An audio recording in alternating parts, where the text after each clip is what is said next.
as the FBI was starting to investigate this latest Clinton scandal with Chinese businessmen and Chinese government buying influence with the Clintons and with the Democrat National Committee, that one of the key figures just below Clinton, this is a very high-ranking UN figure, who was desperately seeking a plea bargain deal with the government, and he suddenly died in a weightlifting accident. He seemed to have dropped the bar on his neck and died from that. And his lawyer, interestingly enough, came out and said, oh, this is, the Clintons didn't do this. This is not a Vince Foster type of thing. That was his lawyer saying that. Look, we all know what they've done. We can all find out what they've done. And it's just in everybody's face, as we saw with this email scandal, the fact that you would have the FBI director come out. And, of course, this is a guy who was also involved in the Whitewater whitewash, along with Loretta Lynch. FBI Director Comey was also involved in giving HSBC a pass when they got caught laundering money for drug cartels and for terrorists a second time. He and Loretta Lynch were involved in that, letting them go. So they're no stranger to letting the Clintons walk. They're no strangers to letting big banks escape prosecution. And I was just amazed, though, when he held that press conference, laid out all the felonies that she had committed, the many different times that he said that she had sent and received classified emails, and said, well, but nobody in their right mind would prosecute her, because you'd have to be crazy to try to send the Clintons to jail. They'll kill you, right? Or they'll kill your career at the very least. And then he said, oh, and don't you try this at home. Don't you think that this is going to set a precedent for you? You're not going to get away with this because you're not the big guy. Are we going to live in a country like that? That is the essence of a dictatorship, of a corrupt government, when the people at the top can do anything they want, and they can flaunt it in your face. You know, we talked to Lionel about it, and of course, he kind of leans left on a lot of issues, but he is still for the rule of law. And he said, it's not enough for the Clintons to violate the law. They have to do it in a way to flaunt their violation. That's the only thing they seem to get satisfaction from. I mean, many times we've talked to him about these Supreme Court decisions, which are nothing but judicial activism. We saw Ruth Bader Ginsburg come after Donald Trump and say that wade into the political field. So they've maintained this pretense in the past, and the mask has come off now. The pretense has been that the Supreme Court and the courts are legal referees. They are nothing of the sort. You understand, don't you, that they are 9 politically appointed judges. They are political activists. They don't even care what the arguments are for the rule of law. If they like a particular thing, if they like the Second Amendment, or if the right to keep and bear arms or whatever, they don't really look at the legal arguments for it. If they like gay marriage, they will say we're going to make gay marriage legal. They don't try to find a constitutional basis for it. They're very open about the fact that they don't believe that we should look at the Constitution. They think that it's an outdated document. They think that it's not relevant what the words actually say or what the original intent was. It's what they would like for society to be. So they are judicial activists. And that's the fundamental problem that we have, is that the people on the left are judicial activists. And so we saw this with Ginsburg coming out and criticizing Donald Trump, and even the Washington Post, which has thoroughly lost its credibility this election cycle. I mean, it has in the past been very obviously left-leaning, but now they're not even trying to even keep a pretense of objectivity. Even they came out and said she's gone too far. And she even apologized after a couple of days for speaking her mind, for taking the mask off, because they have to try to keep up the pretense that they are legal referees when they are really just judicial activists. And that's one of the fundamental issues that the American public needs to get its head around, is that we do not have a system of government that even remotely reflects the Constitution. We've had the elected representatives that we have in Congress turn over power to the president, turn over power to the Supreme Court, and mostly turn over power to an unelected, unaccountable bureaucracy that writes our laws, sets the penalties, makes them draconian, and says it doesn't matter, you don't get any due process because this is a civil action. It's not a criminal action, so you don't get your day in court. That's what we have today. We have an out-of-control bureaucracy. We have allowed this to happen. And as I'm looking at this Turkish coup that's going on, and I see the European Union foreign policy chief warned Turkey, this is no reason to abandon the rule of law. Do they need to have a reason to abandon the rule of law? Apparently not in the United States, not even in Europe. So we're going to come back. When we come back, we're going to talk to our reporters as well as take a look at some developments that came. I cannot help asking those who have caused this situation, do you realize now what you've done?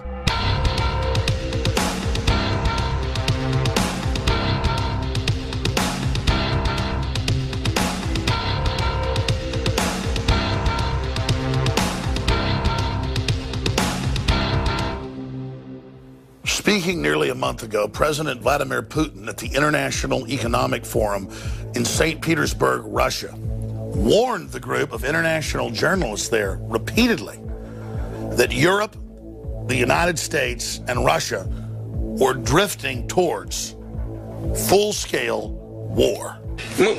We know year by year what's going to happen, and they know we know. It's only you that they tell these fables and you buy it and spread it to the citizens of your countries. Your people do not feel a sense of the impending danger. This is what worries me. How do you not understand that the world is being pulled in an irreversible direction? That is the problem. But they pretend like nothing's going on. I don't even know how to get through to you people anymore. And the big news is, a month later, almost a month later, after we first reported on it, in mid-June, there has been almost no Western coverage of it at all.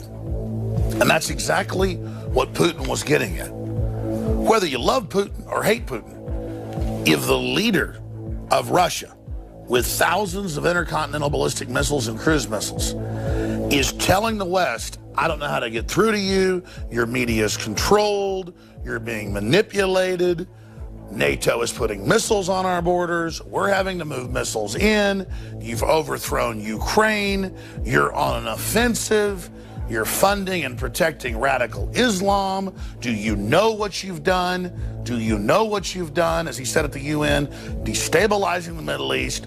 Why are you doing this? Where are the sound minds across the political spectrum who should be stopping this? Russia has 3 overseas military bases. You have hundreds. You have your spies inside our country trying to overthrow it. You have your CIA people trying to get into our embassies.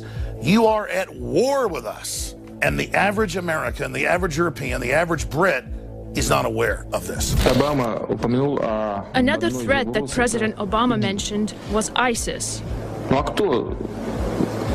Well, who on earth armed them? Who helped to arm the Syrians that were fighting against Assad? Who created the necessary political climate that facilitated this situation? Who pushed for the delivery of arms to the area? But the issue of a major world leader saying that we're moving to the brink of war, and it's not in our news, that's the big story. It shows how incredibly controlled things are. Please spread this video far and wide, and hopefully it will spur a debate that can cause some type of chain reaction that reverses our course, or at least changes our course from assured Armageddon. But they will pay attention when we, the people, force the issue.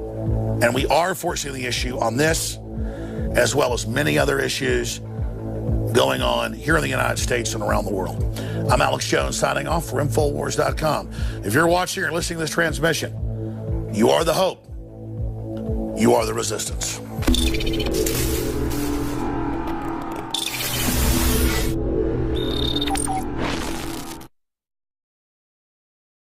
I say I shot the sheriff, but I swear it was in self-defense. Yeah.